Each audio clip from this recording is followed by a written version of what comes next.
Evangelho segundo escreveu Lucas, no seu capítulo de número 13, versículo de número 10. Amém. Em nome de Jesus, assim seja. Amém. Lucas 13, versículo 10. Já ouviu falar de uma mulher que andava encurvada? Quem já ouviu falar dessa passagem? Diga amém. É conhecida, né? Ela andava encurvada. Quantos anos? Alguém sabe? 18 anos. Quantos anos? 18 anos. A história dessa mulher diz assim, versículo 10. E ensinava, Lucas é cheio de detalhes. Então ele já começa falando, ele ensinava no sábado. Tá fraco, ensinava no sábado. Era o sábado. Sábado é o Shabat. É o dia sagrado para os judeus, né? É o dia que eles não trabalham. É o dia de descanso para os judeus. Está aqui. Era no sábado, numa das sinagogas. Eis que estava ali uma mulher que tinha um espírito. Espírito está com a letra minúscula. Então é um espírito maligno aqui no caso. Espírito de enfermidade. Havia 18 anos.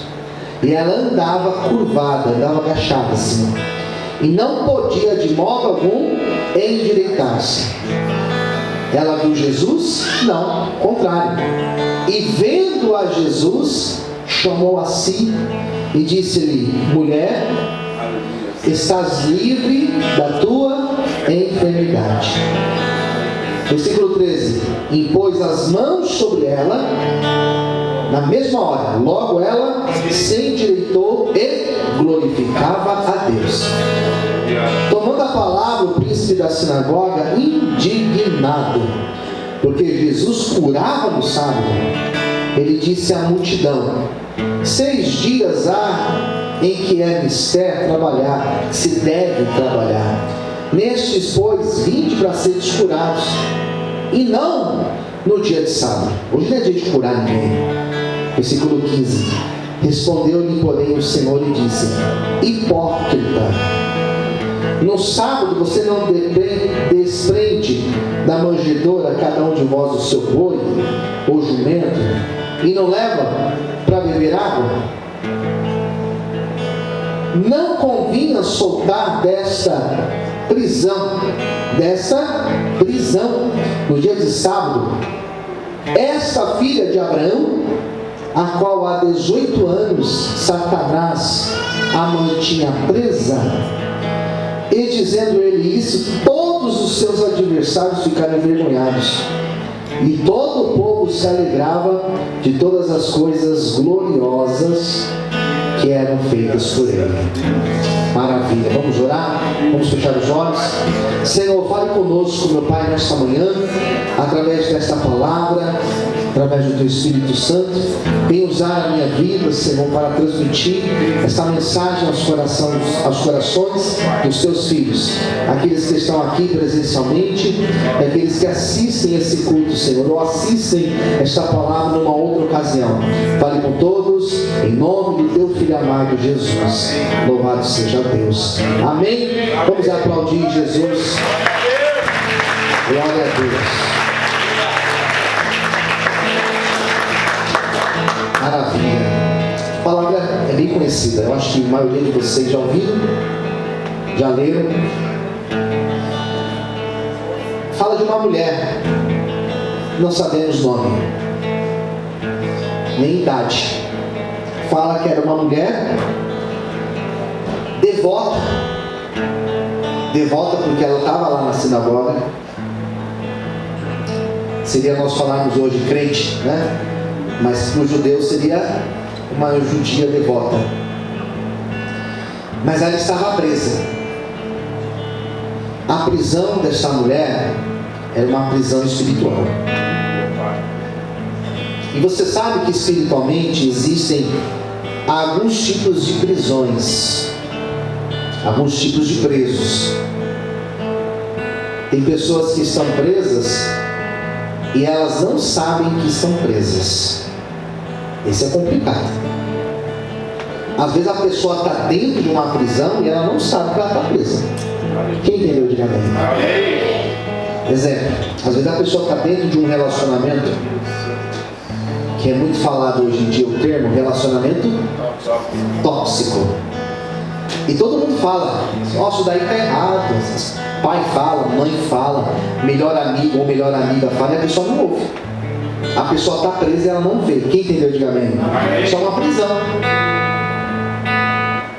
Às vezes a pessoa está dando sinais de violência, às vezes a pessoa está dando sinais de abuso, né? Mas a pessoa não percebe, ela está presa, mas ela não percebe.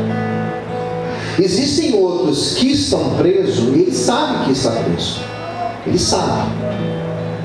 Eu trabalho com dependência química. Tem pessoa que faz o uso da substância e é viciado ou viciada, só que não reconhece. Então não está preso para ele. Mas outros sabem que estão presos. A pessoa, quando ela sabe que está presa, por exemplo, no caso do vício, é o passo necessário para ela buscar a libertação. Então uma família me liga, eu recebo ligações todo dia. Todo dia alguém me escreve, me pede ajuda referente à dependência química. As pessoas sabem que a gente tem a chácara, né? E a primeira pergunta que eu faço é, mas a pessoa está querendo ajuda? Essa semana uma família me chamou, pastor, o pastor não leva forçado não? Eu falei, não tem como levar forçado. Lá não. Você não conhece nenhum lugar que leva amarrado assim, forçado? Eu falei, não conheço não. A gente leva se a pessoa quer ir. Quem entendeu? Diga amém. Amarrado, forçado não dá, né? A gente tem até essa disposição, se precisar, estou brincando. Mas eu digo, não tem como. Porque a pessoa, ela tem que realmente querer a libertação dela. Ela tem que estar convicta que ela precisa de uma libertação. Quem entendeu? Diga amém. E tem outros que se autoprendem. Tem pessoas que se prendem em coisas. E esses que se prendem em coisas é muito complicado.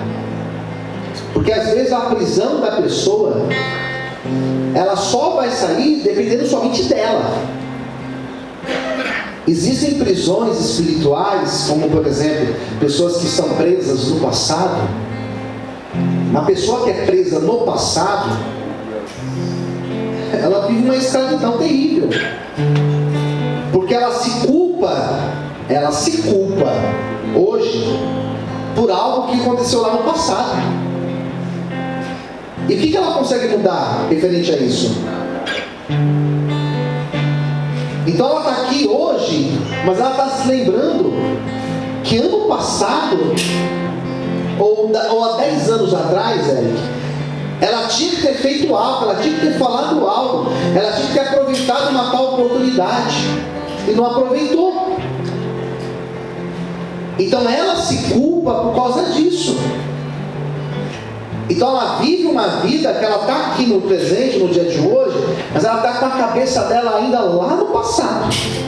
Quem está entendendo? Diga amém. Então essa pessoa que está presa no passado, ela vive uma vida de depressão. Porque ela está aqui no dia de hoje, mas ela está sempre se culpando de alguém que deixou, de algo que não foi resolvido, de uma situação que não foi bem resolvida. Então ela está presa ao passado. Outros estão presos não ao passado, mas elas estão presas aqui no presente, numa agitação de coisas, porque nós, ainda mais nós que somos de uma geração de rede social, uma geração do celular, imediatismo, para nós nos tornarmos pessoas estressadas é muito fácil, porque tem muita informação hoje em dia, e tem muita coisa, muita informação, muita coisa sendo jogada para nós, e se nós não tomarmos cuidado, a gente começa a viver uma vida de doideira. Quem mora aqui em São Paulo, como nós moramos, não tem esse negócio de dar 10 horas da noite, está todo mundo em casa. Por quê? 10 horas da noite o pau está quebrando. Você vai na avenida, está um fluxo, está tudo aberto, está tudo acontecendo. 10 da noite, 11 da noite, meia-noite. Já foi para o interior? Você vai para o interior, você fala, meu Deus do céu, que depressão. Porque você fala, está tudo fechado, 9 horas da noite, acabou. Não é assim, queridos? Tem gente que gosta, né? Tem gente que gosta. Agora aqui em São Paulo não. das 5 horas da manhã, me deu vontade de comer hambúrguer. Tem lugar que vende hambúrguer, 5 da manhã. E é tão bom comer esses horários, né, irmão? É uma prisão que eu vou chegar lá, em nome de Jesus. Projeto 2048, eu vou chegar lá, em nome de Jesus. Mas é uma prova. É uma prova. Você que vive no presente dentro desse estresse todo, você pode se prender numa situação que você nem percebe. E existem pessoas que a ansiedade, que é uma prisão que a pessoa já está de forma antecipada. Então ela não consegue usufruir do presente, por quê? Porque ela está presa em algo que não aconteceu. Não é mais louco ainda? Porque a ansiedade, você está ansioso por algo que não aconteceu. E muito provável que nem aconteça. Já parou para pensar? Que você está aqui pensando, mas e se faltar? Mas não vai faltar. E você já está aqui pensando, e se, não é em si. Então existem vários tipos de prisões, e eu poderia ficar aqui enumerando diversas hipóteses. Eu nem falei da mulher ainda, vou chegar aqui. Mas existem diversas prisões que nós nos prendemos. Quem está entendendo, diga amém. E a cada uma dessas prisões existe uma realidade espiritual. Existe uma realidade maligna. E aqui eu olho para o texto e eu tenho como base para o meu argumento o texto que eu acabei de ler para vocês. Essa semana eu participei de um debate, foi na quinta-feira, na rádio chamada Unidade FM 96.5, aqui em São Paulo, Avenida Paulista. E eu participei de um debate para falar sobre Satanás. Se o adversário pode curar, se o diabo tem poder de curar alguém. E nós estávamos exatamente argumentando sobre esse texto. Esse texto apareceu lá na mesa. E eu falei desse texto. Porque perceba que a doença dessa mulher não era física. A doença dessa mulher é espiritual. Quem entendeu, diga amém. E tem um grande problema quando nós espiritualizamos o que não deve ser espiritualizado. Toda doença é satânica, é espiritual? Não. Na verdade, a maioria não é. Então quer dizer que se você acordar amanhã com uma dor de cabeça, é o diabo na minha cabeça. Não é isso. Pode ser que seja, mas provavelmente não é isso. Estou com uma dor nas costas. Não é o diabo que está lá. Não é. Pode ser que seja, mas provavelmente não é. Quem entendeu, diga amém. Existem pessoas que elas espiritualizam tudo. Toda doença, então ora, está com o dente doendo, é o diabo cutucando meu dente. Não, às vezes é um problema que você tem. Que você tem que tratar. Tem que ir lá no dentista. Fazer um canal às vezes. Quem está entendendo, diga amém. Não, mas lembrei de uma ocasião, queridos, de um jovem que chegou para mim. Mas isso faz coisa de sei lá quantos anos. 2000? Não. Deve fazer 20 e poucos anos. Pastor, estou com um carro aí, ora pelo meu carro. Eu falei, rapaz, cadê o carro? Ele me mostrou o carro. Não estava muito bem o carro. E saíram umas fumaças. Eu falei, irmão, esse carro aí vai dar problema. Ele, ora, pastor, repreende o irmão. Eu falei, não, irmão, leva no mecânico. Ele está no mecânico.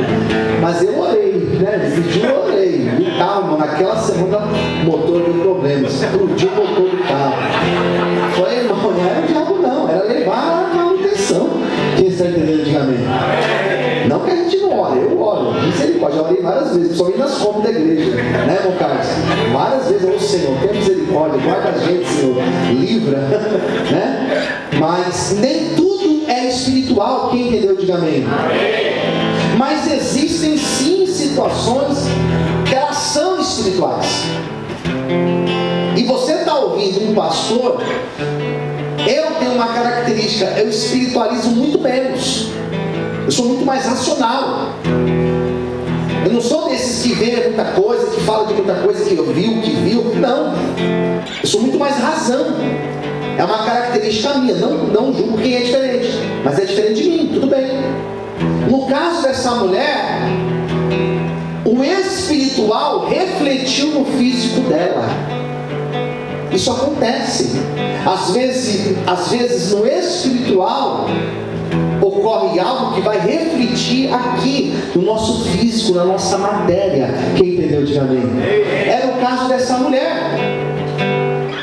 Ela entra na sinagoga naquele sábado, e primeiro, não era nem para ela estar lá, porque para um judeu mais conservador, se a pessoa tivesse alguma anomalia, se ela tivesse algum problema, seja de saúde ou qualquer outra anomalia dela, ela não poderia frequentar aquele ambiente. Por isso que às vezes você vê um exemplo como do homem da mão mirrada, que estava dentro da sinagoga e ele foi curado. Aquilo ali é uma coisa rara. Aquela mulher do fluxo de sangue que tocou em Jesus, aquilo era raro. Os leprosos que apareceram no caminho lá e falaram com Jesus, isso era raro, irmãos, porque a pessoa que tinha um problema, ela ficava isolada. Quem entendeu, diga amém. Só que essa mulher cansou, porque foram 18 anos que ela não frequentava aquele ambiente, 18 anos que ela não buscava ajuda, porque não tinha ajuda para o caso dela. Mas chegou um dia que ela falou, chega, eu vou buscar ajuda, Deus vai me ajudar. Hoje talvez você falou isso, chega, eu vou pedir ajuda, eu vou buscar Deus. E eu estou aqui hoje para dizer para você que Jesus está aqui nessa igreja, igual ele esteve naquela sinagoga, quando aquela mulher falou, chega, eu vou buscar ajuda. Ele está aqui hoje, e a boa notícia é que Ele vai te ajudar nessa manhã, a te libertar de prisões e cadeias, em nome de Jesus. Aleluia! Louvado seja Deus! Hoje Jesus marcou encontro com você. Fala para o seu irmão do lado, hoje Jesus marcou encontro com você. Ela sentou, eu tenho praticamente certeza que ela sentou ali onde a irmã Suzy está, no último banco, na ponta ali, ninguém está me vendo. Lá no fundo, todos estavam ouvindo Jesus. Jesus abre a Torá, ele começa a ensinar a palavra, como um bom judeu que ele era. E de repente aquela mulher entra e senta ali no cantinho dela, fica do jeito dela ali, escondida praticamente. E Jesus olhou para ela. A Bíblia não diz que ela viu Jesus. A Bíblia diz que Jesus olhou para ela. Vendo a Jesus, versículo 12, vendo a Jesus, chamou para si. Mulher, a senhora que está aí atrás. E ela, encurvada, ficou ali quieta. E Jesus liberou uma palavra sobre a vida dela. E a palavra de Jesus foi: mulher, hoje você está livre desta tua enfermidade. Posso liberar uma palavra de Deus para a tua vida? Você consegue levantar a mão para o céu? Levanta